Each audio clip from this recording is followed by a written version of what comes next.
voltando aqui para o terceiro e último bloco do Venda Mais Responde dessa edição aqui, que é sobre reuniões produtivas de vendas. A gente vai conversar agora fazendo as últimas perguntas. E lembre, você também pode participar, se você quiser, mandando sua pergunta pelo leitor@vendamais.com.br ou pela nossa página do Facebook, colocando lá na revista Venda Mais uma pergunta para o Caetano ou para o Raul, dizendo lá, Venda Mais Responde, aqui essa é a minha pergunta. E se você for escolhido, a gente vai ter o maior prazer de responder. A gente já falou sobre várias coisas aqui de reuniões produtivas e acho que tem dois assuntos que a gente podia cobrir antes de terminar esse Venda Mais Responde. O primeiro é a frequência de reuniões e o segundo é depois quem deveria participar, né? Vamos começar falando pela frequência, talvez. E uma das coisas que a gente estava discutindo outro dia em relação à própria Quantum e a alguns clientes é se quando uma situação está começando a ficar complicada, se eu tenho mais reuniões, se eu me aproximo da equipe, qual que é a distância entre uma reunião e outra? Qual que é a tua opinião sobre isso? A nossa opinião, que na verdade a gente constrói junto esse pensamento, é o gestor tem que demonstrar para a equipe mudanças de ritmo quando elas são necessárias. Então, se alguma situação foge ao controle, seja resultado não obtido, seja perda de participação em determinado tipo de cliente, acelerar o processo de reunião é extremamente importante. Na nossa visão, ele é extremamente importante. E isso fica claro quando você vai conversar com o diretor da empresa, com o presidente da empresa, ele fala assim, olha, o meu diretor comercial, o meu gestor comercial não sabe o que está acontecendo. Aí eu pergunto, não sabe por quê? Porque nós não estamos atingindo os resultados da empresa. Eu falei, e o que o senhor esperava dele? O que você espera dele? Né? Sempre pergunto, porque tem que falar qual é a sua expectativa. Eu esperava uma atitude diferente. E quando você fala, o que é uma atitude diferente? Eu espero ele mais junto da equipe, dando um ritmo diferente da equipe. Porque se o ritmo dele não muda, o ritmo da equipe não muda também. Você tem duas maneiras de fazer o ritmo ficar diferente. Ficar o tempo inteiro no telefone acelerando o vendedor por vendedor ou acelerar o seu processo de reuniões. Né? Eu tinha uma reunião semanal, eu vou ter uma reunião no meio da semana, porque eu preciso controlar a meta. A gente sabe que empresas agressivas, muitas vezes, tem meta diária e tem reunião diária. Bateu meta, não bateu meta, bateu resultado, não bateu resultado, amanhã vai fazer o que para conseguir atingir o resultado? Quando você está perto de datas importantes do ano, Natal, ou épocas que você tem pico de venda na sua empresa, a gente fala, a reunião é diária, o ritmo é diário. Então, o gestor tem que mudar o ritmo. Não pode simplesmente, não atingir o resultado. O que você vai fazer? Nada. Nós vamos atingir o resultado no próximo mês. Que mudança de atitude você tem? É importantíssimo essa mudança. Um grande gestor de uma empresa imobiliária falava o seguinte, eu tenho reuniões toda semana com minhas equipes. Né? Toda semana eu tenho reunião com minhas equipes. Mas com os que estão mal eu tenho reunião todos os dias. Então quando eu começo a ter reunião todos os dias com alguém, ele já sabe o que eu acho do trabalho deles. Um alerta. É um alerta. Então eu acho isso genial, porque ele não tem com todo mundo todos os dias, mas com quem está mal ele tem todos os dias. Então veja que ele dá sinais claros para a equipe. A equipe, quando você imagina só, ele te chama um dia, 2 dias, no terceiro dia, ele já falou, opa, tem alguma coisa errada, eu não quero mais ficar nesse processo. Então você vai trabalhar para ter resultado, vai usar o seu gestor para ter resultado. Perfeito. Mas um ponto, diga. Não, vai lá. Não, mas um ponto importante é quem participa dessa reunião, né, Raul? Acho que você pode falar um pouco sobre isso. Eu queria terminar reforçando duas coisas que eu acho importante falando aqui antes da gente falar de quem participa. Primeiro se eu começo a fazer reuniões com mais frequência, elas realmente têm que ser muito produtivas. Sim. Porque senão o que está acontecendo é que eu estou tirando o tempo de vendas da minha equipe para não ser produtivo. Aí sim que eu vou ter um problema maior. Então tem que ter muito cuidado. Eu acho que essas reuniões a mais, elas têm que ser muito rápidas, muito pontuais, muito focadas em dizer o que a gente pode fazer de prático, o que está funcionando, quais são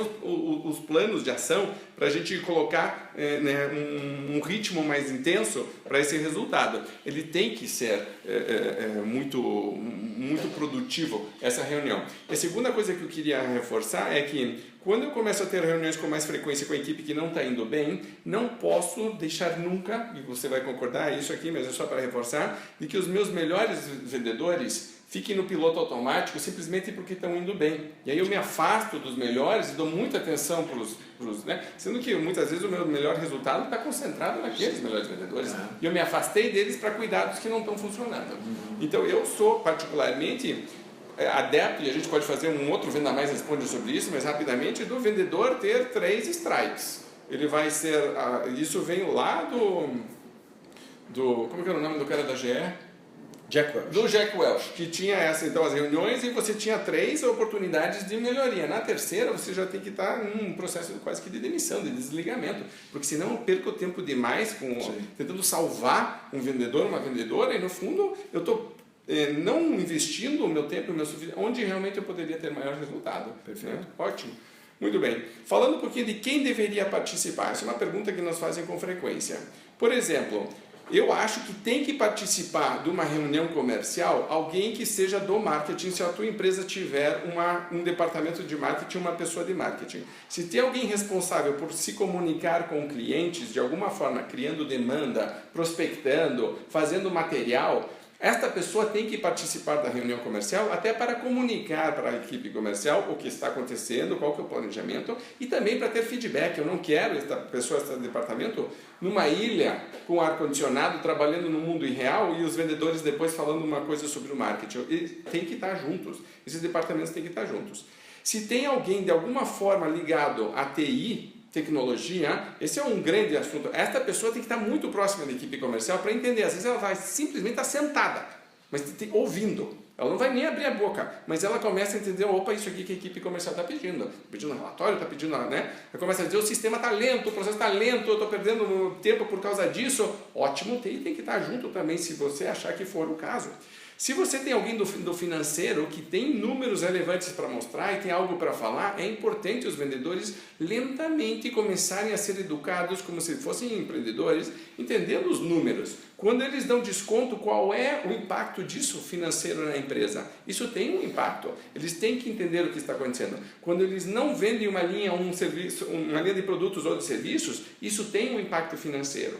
Quando eu tinha um planejamento que dizia, nós vamos vender tanto, ou nós vamos faturar tanto, e isso não foi cumprido de alguma forma, isso tem impacto direto no fluxo de caixa. E o financeiro, para mim, pode muitas vezes estar participando das reuniões, principalmente essa que eu estou falando de começo de mês. Depois do dia a dia, talvez não precise.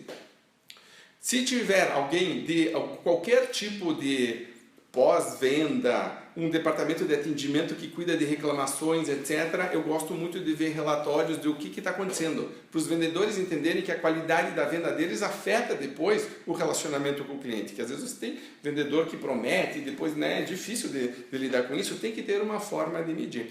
Então veja que essa reunião é uma reunião onde vai ter pessoas que às vezes vão participar, outras vezes não, mas elas estão presentes todos entendendo que o departamento comercial não está isolado do resto da empresa, não tem duas empresas, o departamento comercial e o resto. Não, é todo mundo parte da mesma equipe. Essa integração é muito importante. Quer somar alguma coisa em relação a isso? Eu vou somar com mais um case de consultoria. PCP, produção, planejamento de produção e comercial brigam em todos os lugares. Seja de serviço, seja de indústria, seja de qualquer coisa.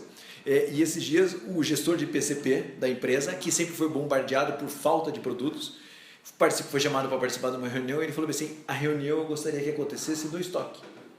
E quando ele falou isso, foi uma surpresa geral, reunião no estoque. Ele falou, não, arrumo cadeira lá, faça um ambiente bacana para vocês. E fez uma reunião no estoque. E atrás da gente uma pilha monstruosa de produtos armazenados, né? Realmente um estoque muito alto. Ele falou bem assim, sabe o que é isso daqui?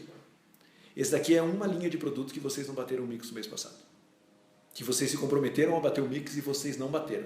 Eu só estou mostrando isso daqui para vocês verem o tamanho do estrago que vocês fazem quando o PCP planeja, produz e vocês não vendem uma linha de produto. Então vender a linha que está programada não é uma exigência do seu gestor comercial.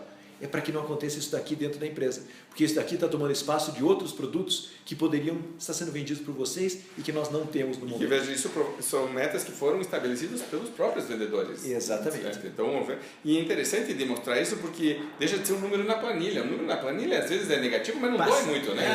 Tá bom, já estou acostumado. Agora, quando eu vejo uma pilha de coisas, ou o financeiro vem falar, gente, olha aqui o que está acontecendo com o fluxo de caixa, aí dói. Exatamente. Aí dói. Isso é muito interessante. Muito bem, termina aqui o VM Responde, essa edição que foi sobre reuniões produtivas de vendas. Quero agradecer a tua presença e quero lembrar que você pode participar a qualquer momento mandando perguntas para a gente pelo leitor@vendamais.com.br ou pelo nosso Facebook, que é o Revista Venda Mais. Posta lá sua pergunta, fala, Caetano e Raul, queria que vocês respondessem essa pergunta. Se a gente selecionar, vamos ter o maior prazer em responder, tá bom? Grande abraço e boas vendas. Boas vendas.